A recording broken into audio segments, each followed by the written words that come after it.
श्याम का नाम है जिसके मुख पर, श्याम का नाम है जिसके मन में, उसको नागिन ये डसती नहीं है। मन के मंदिर में प्रभु को बसाना, बात हर एक के बस की है। तो 3 बातों का अभ्यास डालना चाहिए, क्योंकि जब तक हम भगवान की कथाओं का श्रवण नहीं करेंगे तब तक हमें उनके स्वरूप का बोध नहीं होगा, और जब तक उनके स्वरूप का बोध नहीं होगा तब तक हमारा उनसे प्रेम नहीं होने वाला है। आप सभी लोग, कितने लोग यहाँ पर बैठे हैं, लेकिन अभी हम किसी को जानते नहीं हैं। जैसे ही हम आपको जान गए कि आप ऐसे हैं, और जैसे ही हम आपके आचरण से, आपके व्यक्तित्व से, आपके व्यवहार से प्रभावित हो गए, वैसे ही हमारा आपसे जो मन का अटैचमेंट है, हमारा जो आपके प्रति भाव है, वो दिव्य हो जाएगा। जाने बिनु न होई प्रतीति, बिनु प्रतीति होई। और भगवान को अकारण करुणा में डाले हैं परीक्षित। भगवान तो अपने भक्तों के ऊपर कृपा करते हैं। यदि नाथ का नाम दयानिधि है तो दया तो करेंगे कभी न कभी। आवश्यकता है केवल लगने की, और भगवान की कृपा में हर क्षण भगवान की कृपा का अनुभव करें कि भगवान की कृपा हो रही है। भगवान का नाम है घनश्याम। घन कहते हैं बादल को, और ये हमारे श्याम जी घनश्याम है। हम लोग सोते रहते हैं, और सोते हुए रात्रि में बादल आता है और बारिश करके चला जाता है। तो हमें केवल अनुभव है, करना चाहिए कि भगवान की कृपा हमारे ऊपर बरस रही है। भगवान की कृपा तो अहर्निशि बरस रही है।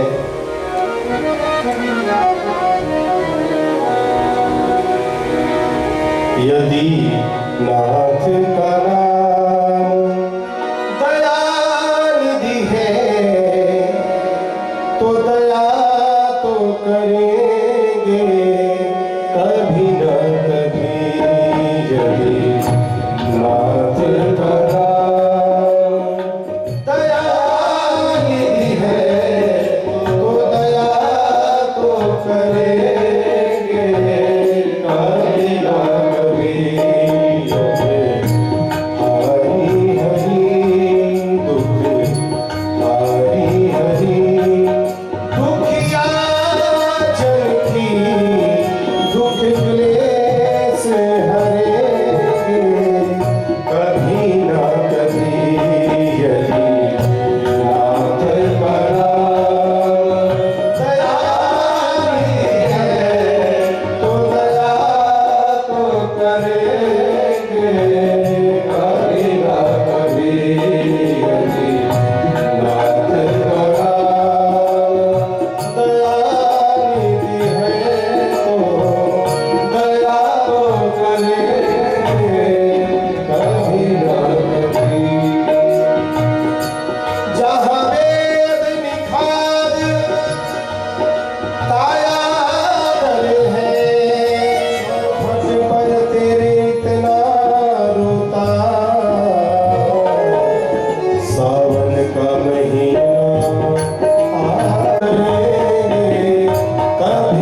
भक्ति तो करते हैं, श्रद्धा तो है, लेकिन उस श्रद्धा में जब विश्वास जुड़ जाए तब बात बनेगी।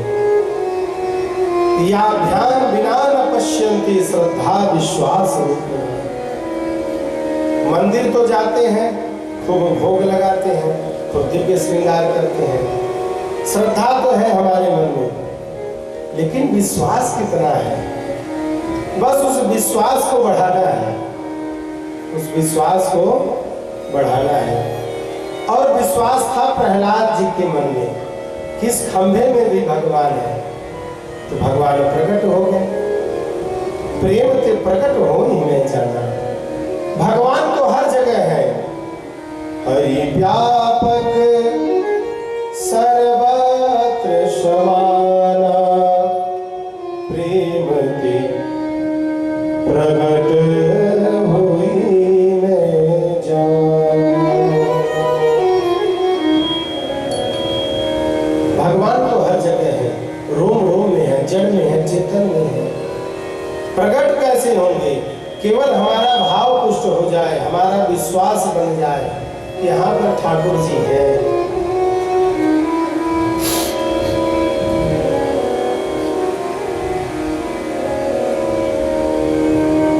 अच्छा, एक बात बताइए गुरुदेव,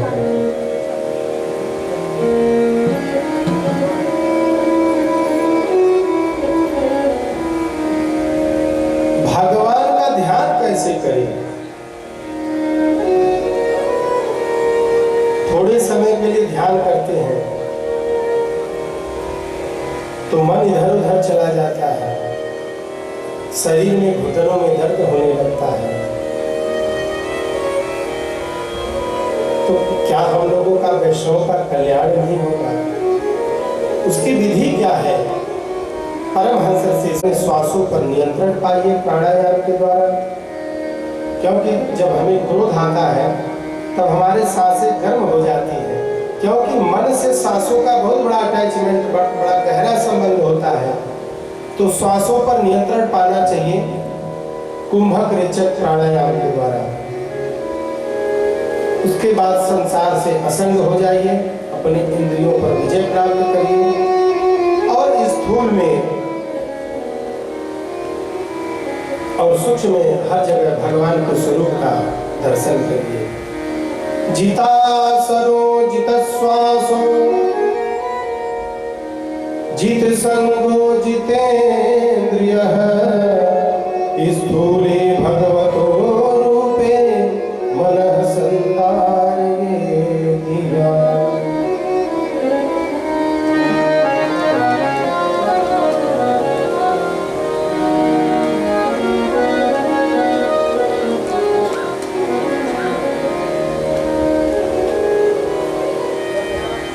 पहले आसन की सिद्धि करो, सांसों पर नियंत्रण पाओ, जित संग, संसार में रहो, संसार में केवल तुम्हारा शरीर रहे, लेकिन तुम मत रहो।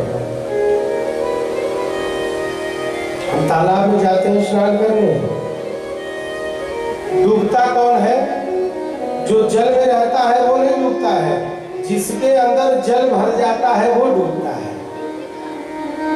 तो आप जल में रहे, आपके अंदर जल न रहे, आप संसार में रहिए, संसार आप में न रहे, आप संसार में रहिए। और इंद्रियों पर विजय प्राप्त हो।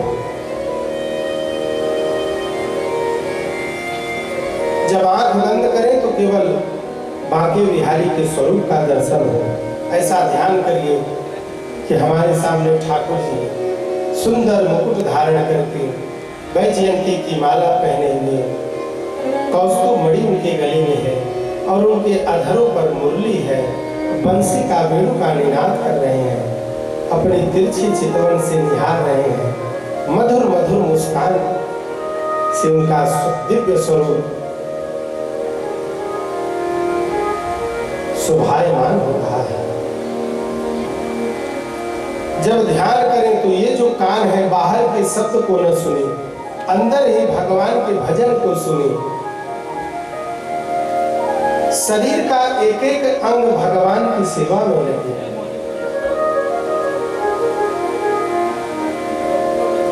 और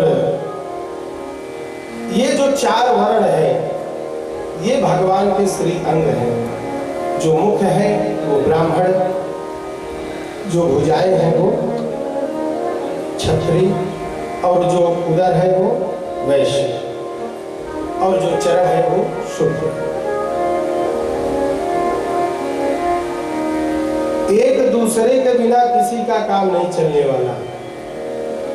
विचार करके देखिए,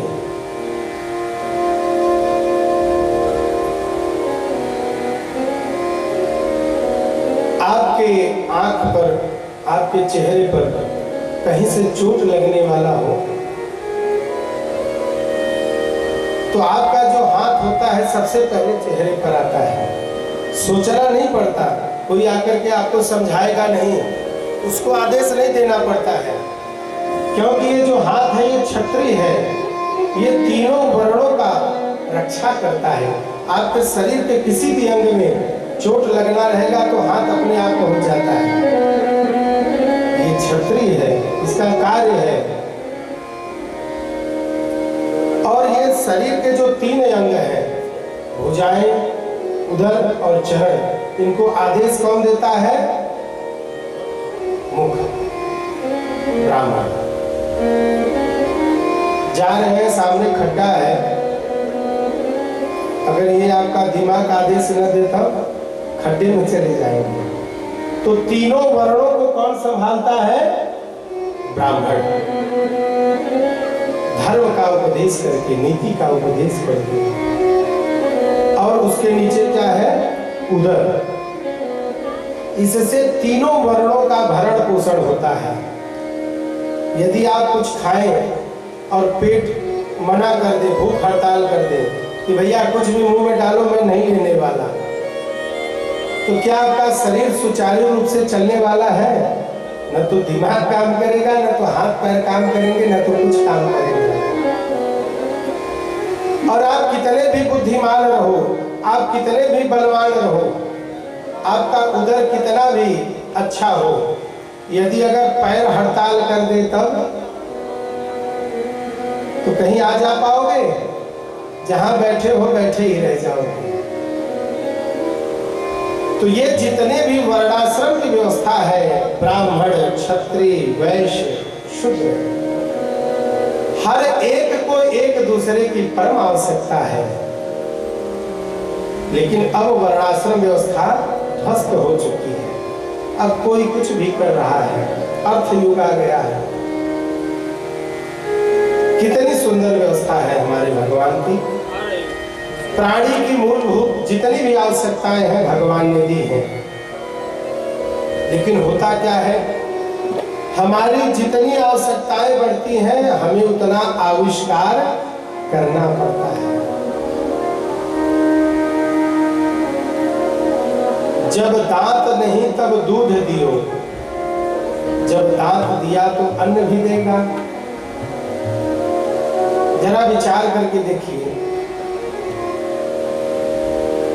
गर्भ में नन्हा बालक आता है और 9 महीने के बाद, ठाकुर जी की कितनी सुंदर व्यवस्था है, भगवान की व्यवस्था पर दृष्टिपात करके देखिए। 9 महीने के बाद प्रसूतिका वायु के द्वारा उस बालक का अपने आप जन्म होता है।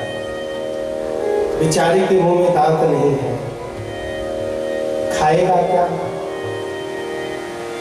भगवान तुरंत उसकी मैया के स्तन को अपने क्षीर सागर से जोड़ देते हैं और उस मैया के स्तन में दिव्य दूधों की धारा प्रवाहित होने लगती है। जिस बालक के मुख में अभी दांत नहीं है, भगवान ने उसके लिए खाने पीने की व्यवस्था बना दी। और जब गर्भ में होता है तो सुषुम्ना नाड़ी के द्वारा उसको उसका खुराक मिलता रहता है। जन्म के बाद दिव्य दुग्ध का पान करता है। कुछ समय बीतता है, भगवान उसके मुख में दूध का दान दे देते हैं कि अब कुछ खाओ पियो। और वह छोटा सा बालक कुछ खाने पीने लगता है। और जैसे ही वो बालक बड़ा होता है, उसकी जठराग्नि प्रबल होती है, भगवान समझ जाते हैं कि अब ये कुछ भी खा सकता है और पचा सकता है। तुरंत उसके दूध के दांत को वापस ले लेते हैं, भैया ये लाओ वापस, और मजबूत टिकाऊ दांत दे देते हैं। अब कुछ भी खाओ, चना खाओ, मटर खाओ, कुछ भी खाओ, सुपारी खाने के लिए नहीं है, हम लोग तो उसका दुष्प्रयोग करते हैं। कुछ भी खाओ, हमारी जठराग्नि इतनी प्रबल हो जाती है।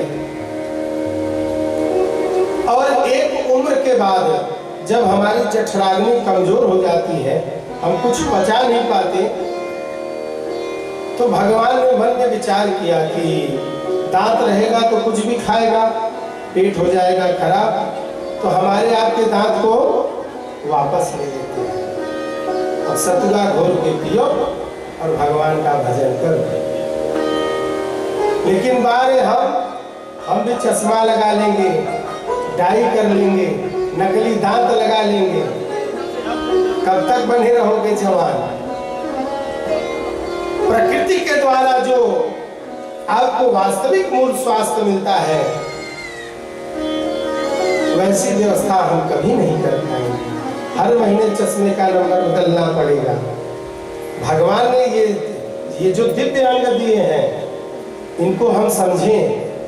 संसार के किसी भी डेंटिस्ट के पास ऐसा दांत नहीं मिलेगा, किसी भी आंख के डॉक्टर के पास ऐसा चश्मा नहीं मिलेगा। ऐसी व्यवस्था भैया किसी के पास नहीं है। लेकिन भगवान ने हमको जो दिया है, हम उसका ध्यान भी नहीं रख पाते, कितनी लापरवाही करते हैं। तो भगवान के द्वारा ये जो कुछ भी दिया गया है, इसको बहुत संभाल करके रखिए, है तो आपका ही।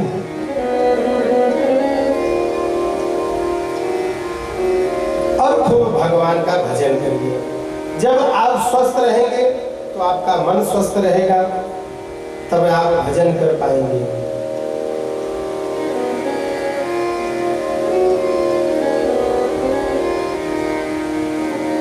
स्वास्थ्य का ध्यान नहीं देंगे, 50 बीमारियां हो जाएंगी। 2 बार भगवान का नाम लेंगे, 50 बार खांसेंगे। संकीर्तन में जाएंगे, 4 बार कुर्सी ढूंढेंगे कि घुटने में बड़ा दर्द हो रहा है, क्योंकि अभ्यास है नहीं। तो भगवान ने जो कुछ दिया है भैया, उसका ध्यान रखिए।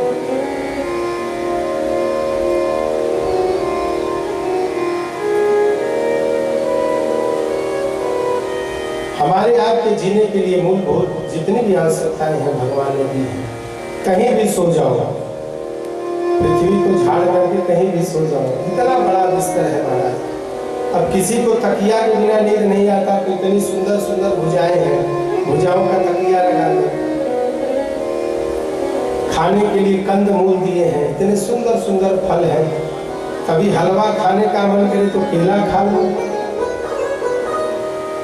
एक संत भगवान वन में घूम रहे थे, उनके मन में इच्छा हुई हलवा खाने की, और एक सामने केले का वृक्ष दिखा और वहां पे गए, केले को तोड़े और जब उसको प्रसाद में पाए तो बोले, बारे ठाकुर जी, कितनी सुंदर व्यवस्था है, इतनी सुंदर व्यवस्था है कि हलवा को पैक करके भेज दिया है।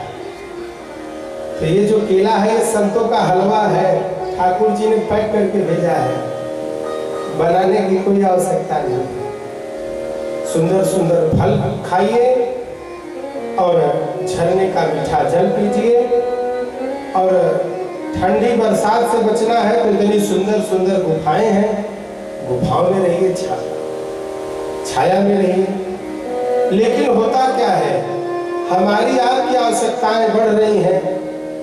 जब आवश्यकताएं बढ़ रही हैं तो आविष्कार करना पड़ेगा, और जब आविष्कार करना पड़ेगा तो विज्ञान का दुरुपयोग होगा। दुरुपयोग होगा तो होगा क्या, कोरोना जैसी महामारी आएगी। ये केवल विज्ञान के कारण है। और कोई दूसरा कारण नहीं है।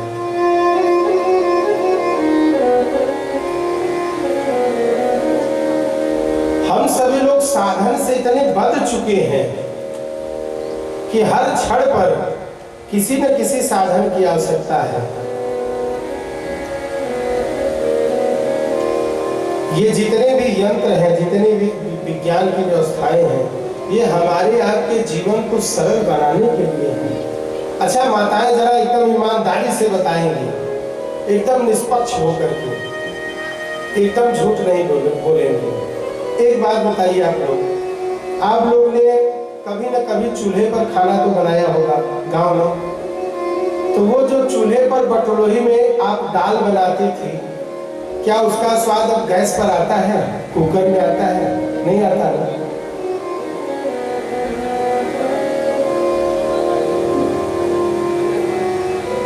पहले के लोगों का उम्र कितना होता था, कितना जीते थे, और बहुत उम्र हो जाने के बावजूद भी हम तो ऐसे ऐसे लोगों को जानते हैं कि उनका उम्र है 95 साल, 95 ईयर्स, आंखों में चश्मा नहीं लगा है, दांत है वैसे ही, सुनते भी हैं, सब कुछ करते हैं, क्योंकि उन्होंने जो जीवन जिया वो विशुद्ध वातावरण में,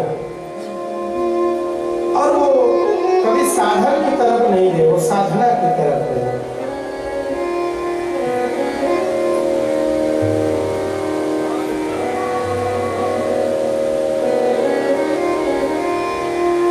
ये जितनी भी नदियां हैं, ये भगवान की नसें हैं, जितने भी पहाड़ हैं, ये भगवान की हड्डियां हैं, जितने भी बड़े बड़े वृक्ष हैं, भगवान की अलकावली है, जितने छोटे छोटे वृक्ष हैं, भगवान की रोमावली है,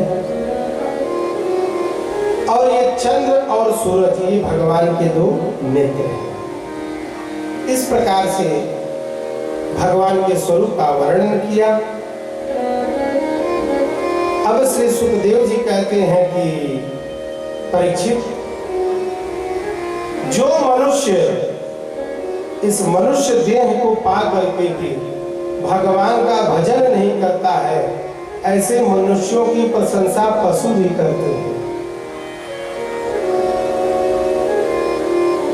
जरा आप सभी अपनी प्रशंसा सुन लीजिए कि इनमें से किसकी किसकी प्रशंसा पशु करते हैं, क्योंकि इस संसार में कोई बचा नहीं है। क्योंकि हम आप सभी कर्म बंधन से बंधे हैं, और जब कर्म बंधन से बंधे हैं तो हमें पाप कर्म भी करना है और पुण्य कर्म भी करना है। संसार में ऐसा कोई वृक्ष नहीं है जिस वृक्ष पर वायु का प्रहार न हुआ हो, ऐसी कोई पत्तियां नहीं है जिस पत्तियों पर वायु का प्रहार न हुआ हो।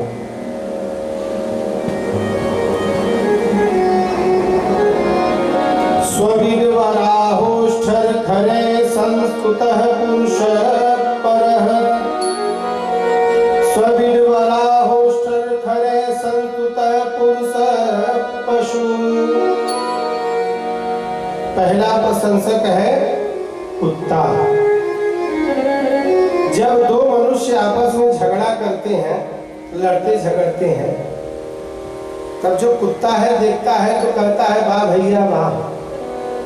देखने में भले चाहे जैसे लग रहे हो, लेकिन हो न हो हमारे ही कुल खानदान के हो। जैसे हम सभी लड़ते हैं आपस में, एक कुत्तों का मोहल्ला होता है, एरिया होता है, एक एरिया का कुत्ता दूसरे एरिया में वो नहीं जा सकता। उस एरिया के जितने कुत्ता रहेंगे उसको पकड़ करके बड़ी धुलाई करेंगे उसे। तो जब ऐसे मनुष्यों को कुत्ता देखता है कि लड़ते तो हम भी हैं और मिलने वाला कुछ नहीं है, हमारा कुछ भी नहीं है, हम झूठ मूठ के एरिया के मालिक बने हुए हैं, और ये जो पद है, जो प्रतिष्ठा है, जो सब कुछ है, ये सब आप कुछ आपका, और उसके लिए आप अनायास के लड़ झगड़ रहे हैं। तो हो न हो आप भी हमारे कुल खानदान के हैं, बस आपकी प्रजाति दूसरी है। और दूसरा प्रशंसक है सुअर, सुकर, वराह। जो खाने योग्य है, जो नहीं खाने योग्य है, जो धन लेने योग्य है, जो नहीं लेने योग्य है। जब ऐसे धन के हम ग्राही बन जाते हैं, धन को लेकर के पचा लेते हैं, तब जो सुअर होता है वो भी कहता है वाह भाई वाह, हो ना हो तुम भी हमारे ही कुल खानदान के हो। हम भी कुछ खाते हैं, मल खाते हैं, विष्ठा खाते हैं, कुछ भी खाते हैं, जो सामने आए उसे ग्रहण कर लेते हैं। तो तुम भी धोखे से, बेईमानी से, ईमानदारी से जो भी माल मिलता है सबको पचा लेते हो, तुम भी हमारे ही कुल खानदान के हो। और तीसरा प्रशंसक है ऊंट। जब हम मान प्रतिष्ठा, यश, कीर्ति, स्वरूप, वाणी, ज्ञान ये सब पा करके, सर उठा करके बाजार में चलते हैं, तो ऊंट जो होता है वो भी कहता है कि गर्वेण तुंग सिर, मैं भी सर उठा के चलता हूं और तुम भी चल रहे हो, तो तुम भी हमारी ही बिरादरी के हो। और चौथा प्रशंसक है गधा। गधा क्यों प्रशंसा करता है? गधा जीवन भर अपने मालिक की सेवा करता है, और अंतिम समय में होता क्या है कि जब गधा किसी काम का नहीं रह जाता तो उसका मालिक 4 बेत लगाता है, मार करके घर से बाहर निकाल देता है। आज तक किसी गधे को कभी सम्मानित किया गया, उसको ताम्र पत्र मिला, कोई पुरस्कार मिला? किसी को नहीं मिला। और गधा बेचारा जीवन भर अपने मालिक की सेवा करता है। तो जब गधा देखता है ऐसे लोगों को कि जीवन भर हमने अपने मालिक की सेवा की, और जीवन भर आपने भी अपने घर वालों की सेवा की, अपने पत्नी, अपने पुत्र, अपने परिवार वालों की सेवा की, और जब वृद्ध हो जाते हैं, हम वृद्धावस्था में जाते हैं, तो यहीं के घर के जो लोग हैं कहते हैं बैठे रहिए चुपचाप, क्या बड़बड़ करते रहते हैं। कितना क्रोध आता है, एक काम धाम नहीं है, सुबह से शाम तक महाराज बस कान खा जाते हैं। और दादाजी से पूछना हो कि दादाजी मन में कोई शेष इच्छा है, तो दादाजी की भी इच्छा बड़ी प्रबल है कि अब बस छोटे वाली नाती का विवाह हो जाए तब चैन से मरे। और घर के लोग सोच रहे हैं कि अब दादाजी पधारे तब विवाह करें। तो गधा जब ऐसे लोगों को देखता है तो वो भी बड़ी प्रशंसा करता है, भैया तुम भी हमारे ही गोत्र के हो। तो भैया जब ये इतना दिव्य देह मिला है तो इस देह से, इस शरीर से भगवान का भजन करें, इसको इधर उधर के व्यर्थ कार्यों में न गवाएं, क्योंकि ये जो जीवन है ये 2 दिन का है। 2 पल की जिंदगानी रोज सबको जाना, बरसों की तू क्यों सोची, एक पल का नहीं ठिकाना। लेकिन हम बहुत कुछ सोचते हैं, आगे की भी तैयारी करते हैं।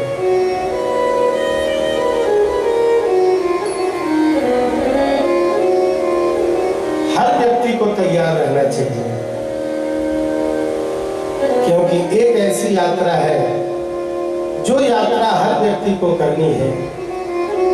और यात्रा आसान तभी होता है जब यात्री का सामान व्यवस्थित हो। आपका पहनने का सामान, खाने का सामान, पीने का सामान, आपका टिकट, आपका मोबाइल चार्जर, आपका ईयरफोन। जब यात्रा में चले गए, पता लगा कुछ छूट गया तो मुंह बना करके बैठ जाएंगे यात्रा में कि ये लिया ही नहीं। कहने का आशय क्या है, ये जो लोक और परलोक की यात्रा है, इसमें क्या चाहिए? भजन रूपी सामान चाहिए, दान रूपी सामान चाहिए, परोपकार रूपी सामान चाहिए। परोपकार तो किया नहीं, केवल दूसरे को दुख दिया, दूसरे को गाली दी, दूसरे को कष्ट दिया, दूसरे की जेब ढीली की। कभी किसी प्यासे को पानी नहीं पिलाया, किसी भूखे को अन्न नहीं खिलाया, किसी संत को घर में नहीं जिमाया, कभी गौ माता को रोटी नहीं खिलाई, कभी कुत्ते चिड़िया को दाना नहीं खिलाया, कभी किसी दीनहीन की मदद नहीं की। तो जब यात्रा में जाओगे तो फिर बड़ी असुविधा होगी, तो यम के दूत आएंगे और पकड़ के ले जाएंगे। टिकट तो है नहीं, धक्का दे करके मार करके बाहर निकाल देंगे। जब WT पकड़े जाओगे, टीटी साहब, हमारे टीटी साहब से पूछिए, उनको सब पता है कि जो बिना टिकट के यात्रा करता है उसके साथ ये कैसा व्यवहार करते हैं।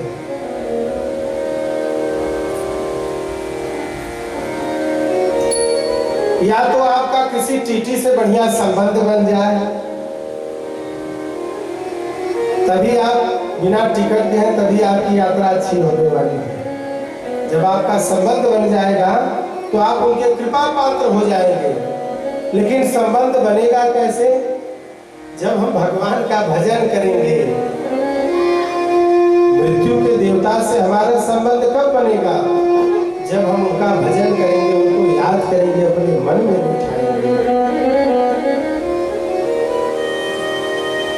तो भैया 2 दिन का समय है, समय रहते भजन कर लो, नहीं अंत समय में कुछ भी हाथ आने वाला नहीं है।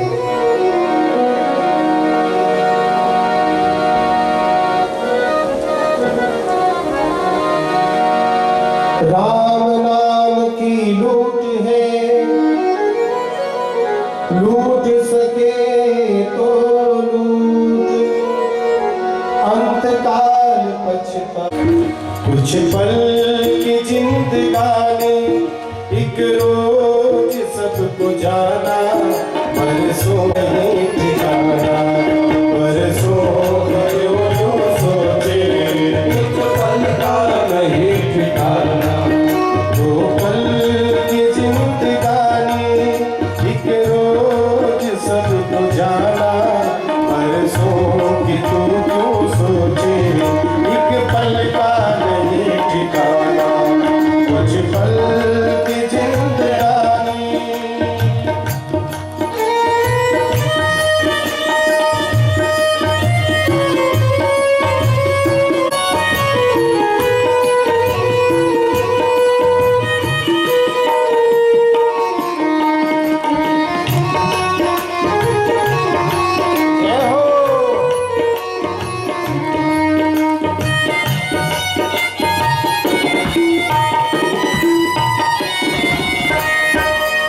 मलमल के तूने अपने जो केस को निखारा, गीतों की खुशबुओं से महके शरीर सारा। मलमल के तूने अपने जो केस को निखारा, गीतों की खुशबुओं से महके शरीर सारा।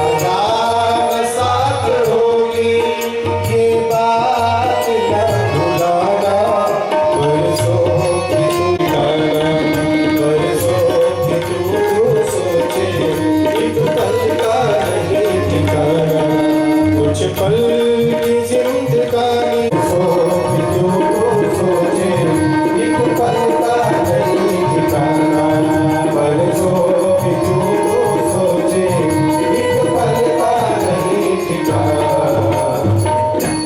बोलिए बाकी बिहार से मेरा पार है, भाव बिन सर्वस्त्र दे दो, वो मुझे स्वीकार नहीं, भाव से एक पत्र दे दो, वो मुझे स्वीकार है, भाव से मुझको भजो, तो भव से बेड़ा पार है। एक दिन की बात है, श्री द्वारिकाधीश भगवान महाराज दुर्योधन की सभा में गए। दुर्योधन ने बड़ा ही भव्य स्वागत किया और कहा, कन्हैया कृष्ण द्वारिकाधीश, आज मेरी इच्छा है कि आप मेरे यहाँ भोजन प्रसाद पाए और आपके स्वागत में मैंने 56 प्रकार का भोग बनवाया है। भगवान कृष्ण ने कहा कि अरे दुर्योधन, न तो तुम्हारे पास भाव है, न तो मेरे पास भूख है। अपने घर को छोड़ करके यदि कहीं अन्यत्र भोजन करना हो तो केवल 2 स्थिति में, बहुत ध्यान से सुनिएगा। या तो भोजन कराने वाले के मन में आपके प्रति अपार भाव हो, अपार श्रद्धा हो, ये हमारे यहाँ भोजन कर लेते हैं, तब आप उस सज्जन के यहाँ भोजन प्रसाद पाइए। या तो आप सामने वाले व्यक्ति के पास भाव नहीं है, तो आपके पास अपार भूख है कि बस अब आपके प्राण निकल जाएंगे, तब आप कहीं पर भोजन करिए। या तो आपको भूख हो या तो सामने वाले के प्रति भाव हो, हर जगह भोजन नहीं करना चाहिए। भगवान ने कहा, दुर्योधन, न तो तुम्हारे पास मेरे प्रति भाव है, न तो मुझे भूख ही लगी है, और आज मेरा निमंत्रण तो विदुर काका के यहाँ है।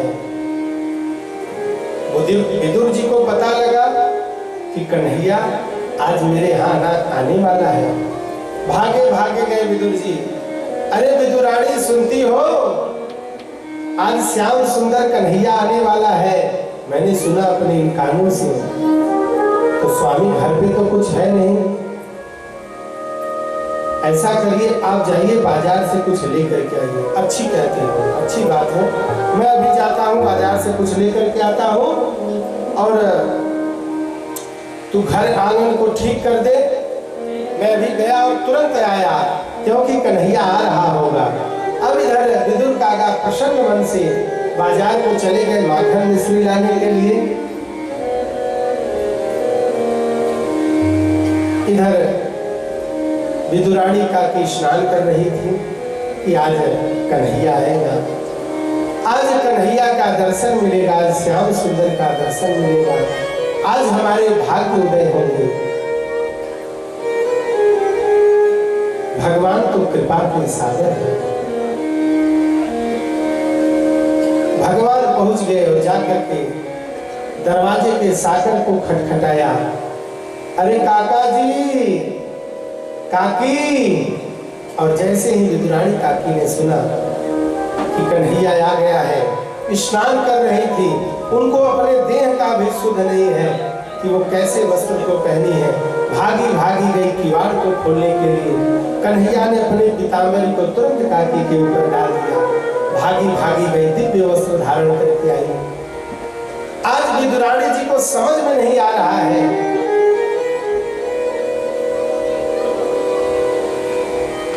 कि ये तो द्वारिकाधीश है, ये तो रत्न जड़ित सिंहासन पर बैठते हैं, इनका तो इतना दिव्य ऐश्वर्य है।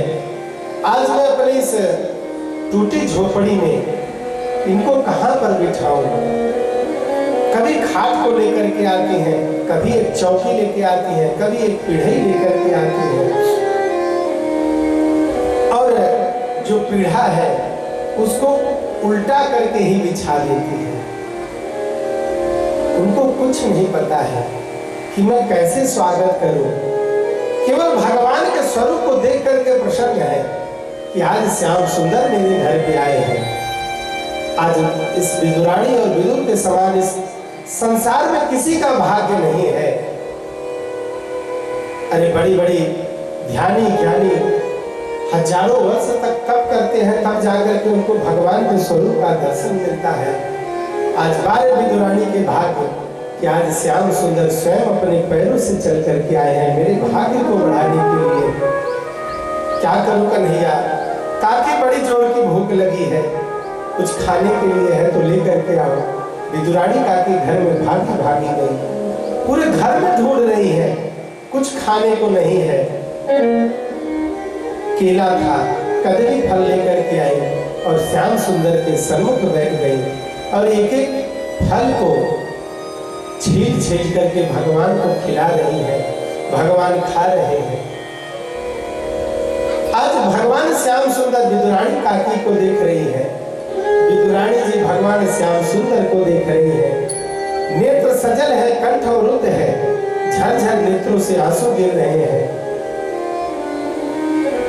केले के फल को खिलाए जा रही है, खिलाए जा रही है। तब तक विदुर जी बाजार से आ जाते हैं और जैसे ही विदुर जी ने देखा, बोले, अरे विदुरानी तू बावरी हो गई है क्या? तू क्या कर रही है? क्या हुआ स्वामी? अरे तू श्याम सुंदर को कहां पर बिठाई है? पीढ़ी को उल्टा करके बिठाई है और ये तू क्या कर रही है? केले के जगह केले के छिलके को खिला रही है। और जैसे ही भूमि पर सारा केले का फल दिखा, विदुरानी ने कहा, श्याम सुंदर मुझसे बहुत बड़ा अपराध हो गया, लेकिन तुझको तो बोलना चाहिए। विदुर जी ने कहा कि जो किया सो किया, खाई सो खाई, आगे खाई तो राम दुहाई। जाओ माखन मिश्री तैयार करके लाओ। सुंदर थाल में विदुरानी का की माखन मिश्री तैयार करके लेके आई और विदुर जी आज भगवान का भोग लगा रहे हैं। भगवान माखन मिश्री प्रसाद में पा रहे हैं। भगवान ने कहा, काका एक बात कहो, मन में बड़ा संकोच है, आपको बुरा तो नहीं लगेगा? विदुर जी ने कहा, कहो श्याम सुंदर।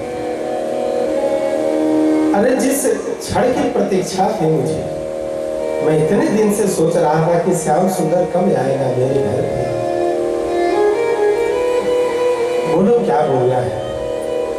सच बताता हूं काका, जो स्वाद काकी के केले के छिलके में था, वो स्वाद इस माखन मिश्री में नहीं। सुखदेव जी ने कहा, परीक्षित कर लो दर्शन, ऐसा कौन परम पिता परमात्मा होगा जिसको स्वाद केले के छिलके में मिल रहा है? संसार के भोगों में स्वाद नहीं है, माखन मिश्री में स्वाद नहीं है। भगवान को तो केवल आपका सुंदर मन चाहिए, सुंदर भोग तो आपको चाहिए। लेकिन हम करते क्या है? भगवान के सामने हम प्रभाव से जाते हैं, स्वभाव से नहीं जाते। अरे प्रभाव से जाना हो तो संसार के सामने जाओ, भगवान के दरबार में जाओ तो स्वभाव से जाओ। स्वभाव से शिवरी मैया गई, भगवान ने जूठी बेल को खाया। स्वभाव से केवट गया, भगवान ने हृदय से लगाया। स्वभाव से निखात राज गया, भगवान ने अपने हृदय में स्थान दिया।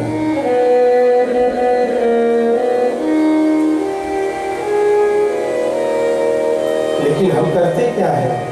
हमारे मन में कुछ और है, हमारे जीवा पर कुछ और है। मुंह से तो कहते हैं मोह सब दीन न दीन ही कर, लेकिन हृदय में क्रूरता है, क्रोध है, ईर्ष्या है, द्वेष है, प्रसन्नता पिता है। और भगवान से कहते हैं मोह सब दीन न दीन।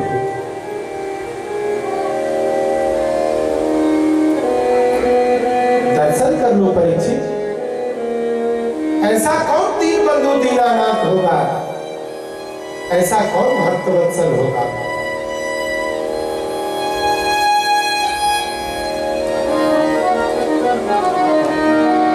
करुणा निधान रहुआ जगत के दाता है। करुणा निधान रहुआ जगत के दाता है। श्री भगवान रहुआ जगत के दाता है।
भक्त विदुर खरयैनी, भक्त विदुर खरयैनी, प्रेम से सगवे खैनी, प्रेम से सगवे खैनी, भक्त विदुर खरयैनी, भक्त विदुर खरयैनी, प्रेम से सगवे खैनी, प्रेम से सगवे खैनी। छोड़ी पाकवान रउआ जगत के दाता हई, छोड़ी पाकवान रउआ जगत के दाता हई, करुणा निधान रउआ जगत के दाता हई, करुणा निधान रउआ जगत के दाता हई। श्री भगवान रउआ जगत के दाता हई। श्री भगवान रउआ जगत के दाता। बोलिए बांके बिहारी लाल की। एक दिन की बात है,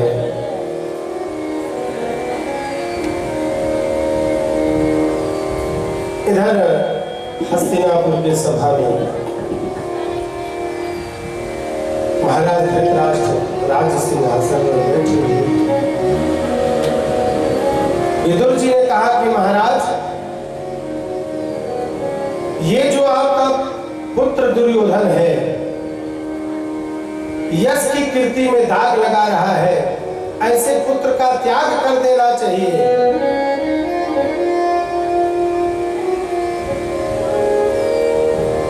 अरे, जिनके बाहर के नेत्र नहीं रहते, उनके अंदर के नेत्र होते हैं। भगवान ने तो आपकी बाहर के दो नेत्र लिए थे, लेकिन आपने तो अपने आप से ही अपने अंतःकरण के दोनों नेत्रों को बंद कर लिया है। आप नष्ट नहीं, आप विनष्ट दृष्टि हैं। यदा तु राजा स्वसुतान् साधुन् पुष्णन् धर्मेण विनष्ट दृष्टि, भ्रातुर्यभिष्टस्य सुतान् विबन्धून् प्रवेश्य लाक्षा भवने ददात्। सोते हुए पांडवों को इस दुर्योधन ने लाक्षा भवन में आग लगवा करके जलवा दिया।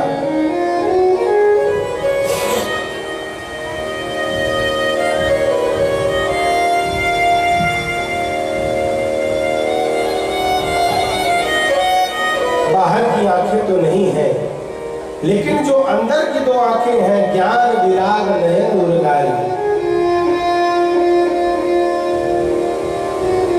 बाहर की आंखें भले काम करें, लेकिन जो अंतः चक्षु होते हैं ज्ञान विराग रूपी, इनकी दृष्टि बड़ी पेनी होती है। लेकिन आज आपने उन भी नेत्रों को बंद कर लिया है। अब जब पता लगा दुर्योधन को, निकाल फेंको इस दासी पुत्र को, हमारे विरुद्ध हमारे पिताजी को भड़का रहा है, हमारे ही टुकड़ों पर पलने वाला हम ही को गाली दे रहा है।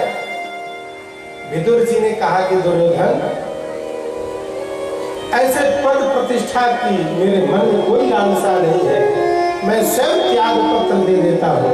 और आज स्वयं विदुर जी मंत्रिमंडल से त्याग पत्र इस्तीफा दे करके धनुष और बाण को वहीं पर रख करके चली जाती है।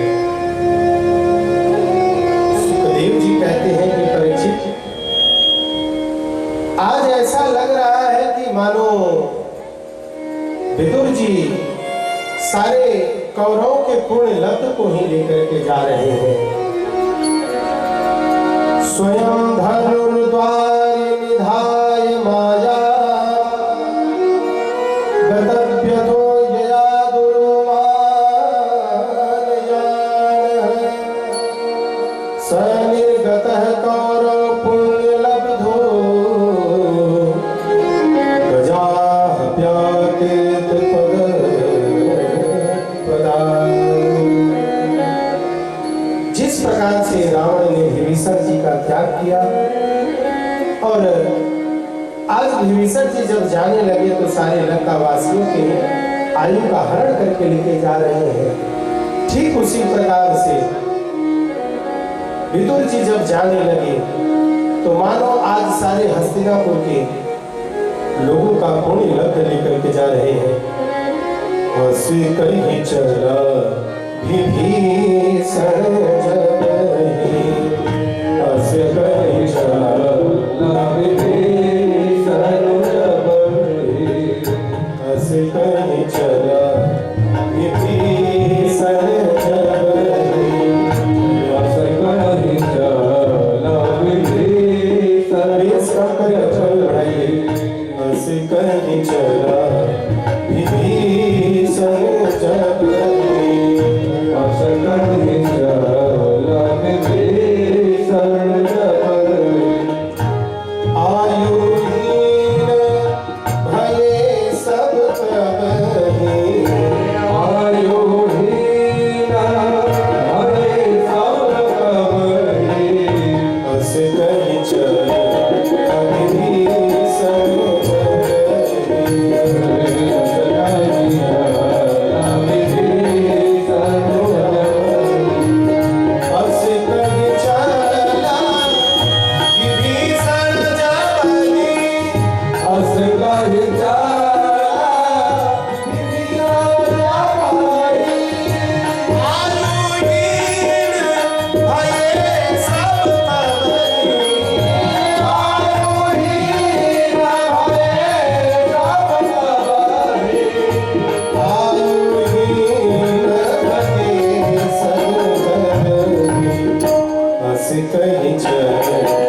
विभीषण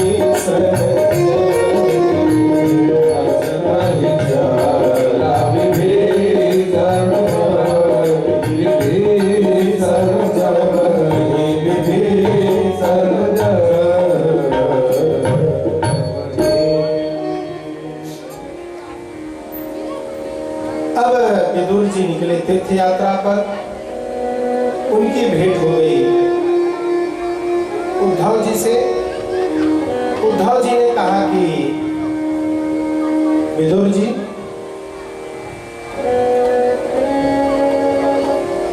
मैत्रेय जी के पास दिव्य ज्ञान है, आप जाकर के श्री मैत्रेय जी से भगवान के द्वारा दिया हुआ परम दिव्य ज्ञान ले लीजिए। क्योंकि जब भगवान अपने परम धाम को जा रहे थे तब मुझसे कहा कि उद्धव,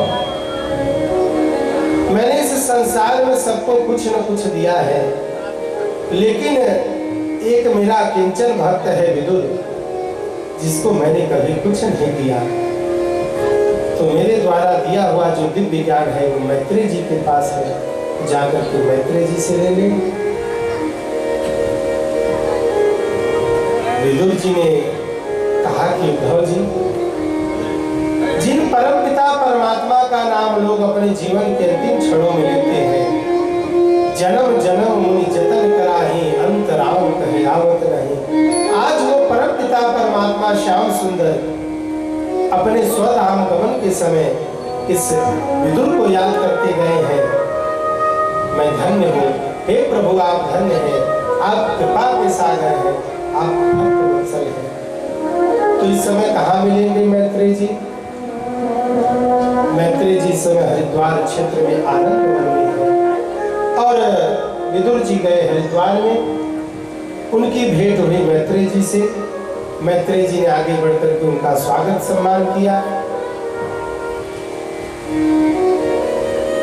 विदुर जी ने कहा कि मैत्रेय जी, इस संसार में हर कोई सुखी होना चाहता है,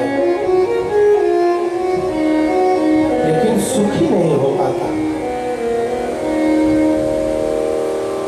संसार के हर व्यक्ति से पूछना, यदि पूछा जाए कि आपकी इच्छा क्या है, तो हर व्यक्ति यही कहेगा कि मैं सुखी होना चाहता हूँ। हम जीवन भर केवल सुख के खोज में लगे रहते हैं कि कैसे हमको सुख मिले, कैसे हमको आनंद मिले, लेकिन सुख मिलता नहीं।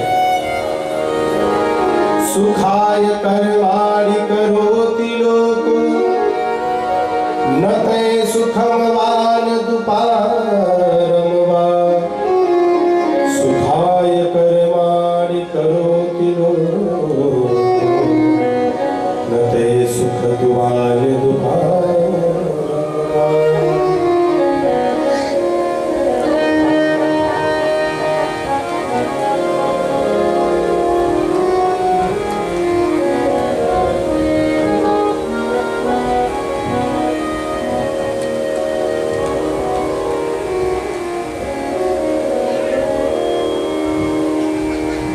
सुखदेव जी ने कहा कि परीक्षित, इस संसार के बाहर एक बोर्ड लगा है।